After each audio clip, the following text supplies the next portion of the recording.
D. McDonald from Tech Skills. In this video I'm going to show you how to add a wireless access point to an existing wired network, and then I'll show you some security settings including configuring WEP, WPA, and MAC address filtering on both the WAP and also on a Windows XP client. Let's get started. Here's two examples of wireless access points. This one is just an access point, so this one only provides wireless access through the wireless antenna, and then it has one Ethernet port to connect to an existing wired network. This one is a wireless access point. It also has a router and a 4-port switch. So if you take a look at the back of these devices, this one has one Ethernet port for the LAN connection, has a power connection. It also has a reset button. You can set it back to the factory settings. This device has a WAN port, so this would connect to a broadband network or any other wide area network. And this one has a 4-port switch.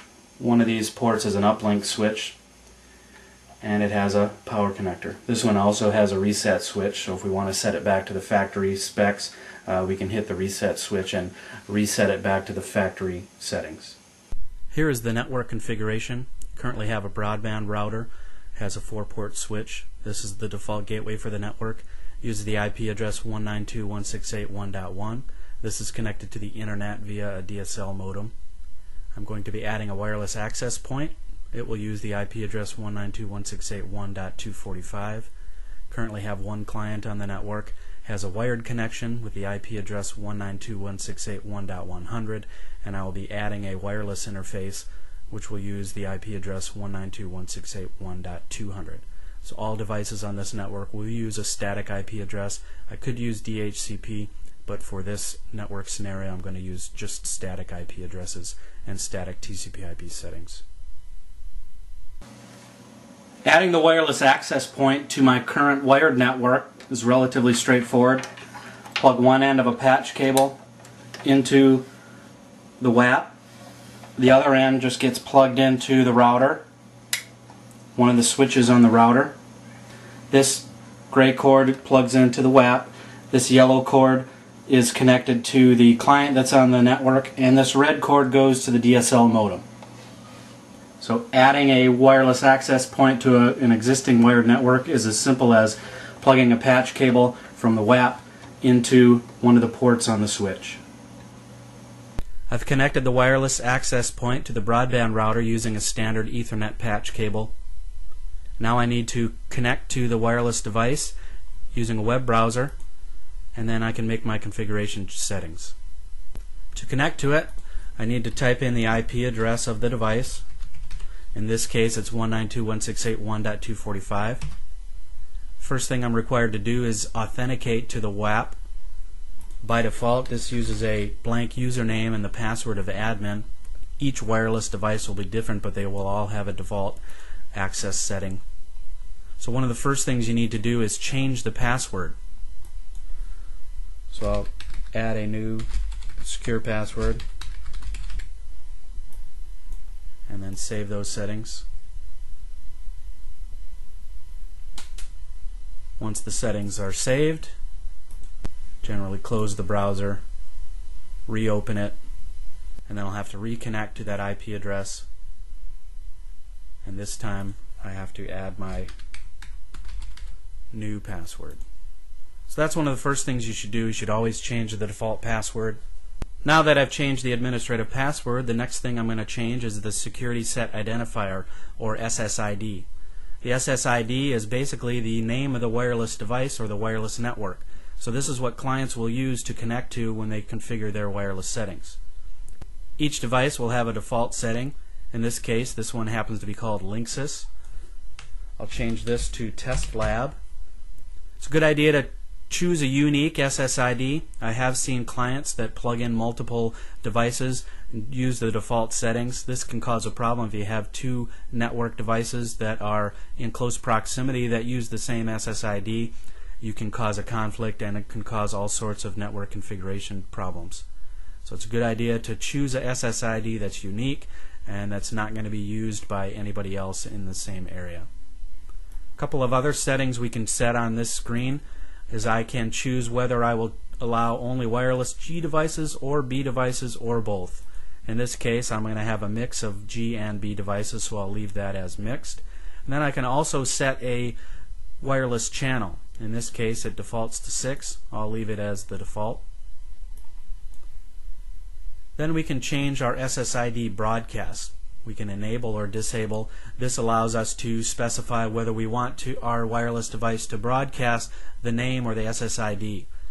It's not necessarily a security feature, but if you want to disable it, that will eliminate casual browsers from being able to connect to your network. Anybody that wants to connect will have to know the SSID. In this case, I'll just leave it enabled so we can see the default setting. Now that I've configured the SSID, I'll save that setting. Now any wireless clients that will connect will see that name as one of the wireless networks in the area. Save the settings and then close the browser. This is the wireless network card I'm going to be installing. This one happens to be a USB. It's made by Linksys. Has an antenna and a USB connection. So pretty easy to install. Just connect this to a USB port, install device drivers, and then you can use Windows XP wireless configurations to configure our settings. Now the wireless access point has an SSID assigned. We've secured it with the admin password, but we haven't made any encryption or security settings as far as the wireless connection. So I'm going to connect my wireless network interface card. Once this is connected, I can make configuration settings. One of the first things I'll need to do is set the static IP address. So once Windows detects the device, it will put an icon down here in the notification area. I can right-click this notification area, and then I'll open up the network connection so we can make some configuration settings.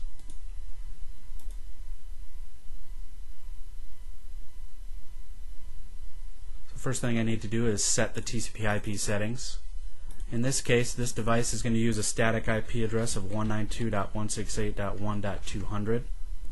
It will use a Class C default subnet mask, and the default gateway, if you remember, for our network was 192.168.1.1. Our router will also perform DNS for this network, so we'll configure that IP address as our preferred DNS server. Save those settings. So now our wireless network configuration is using a static IP address, and then now we can connect to wireless networks. So if I right-click the wireless connection, click View Available Wireless Networks, we can see the list of available wireless networks. Some of these happen to be secured. This one, our test lab, is unsecured at the moment.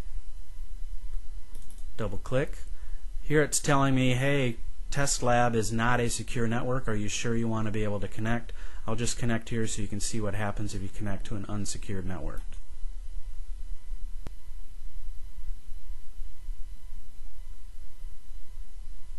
So it's connected to our test lab wireless access point using that SSID. Shows the connection as connected. So now down here, our wireless access point, we do a mouse over it, shows that it has a speed of 54 megabits per second, signal strength is excellent, and status is connected.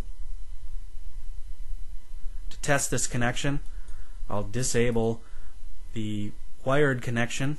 Once that's disabled, the only connection I'm using is the wireless connection. Open up a web browser and see if we can configure or make any connections to the internet. So that test proves that we're able to connect just using the wireless connection. So now we have a basic wireless connection. Now we want to be able to secure this. We don't want anybody snooping on our network. We want to make sure that we have an encrypted signal between our computer and the wireless access point. So we'll configure some security settings.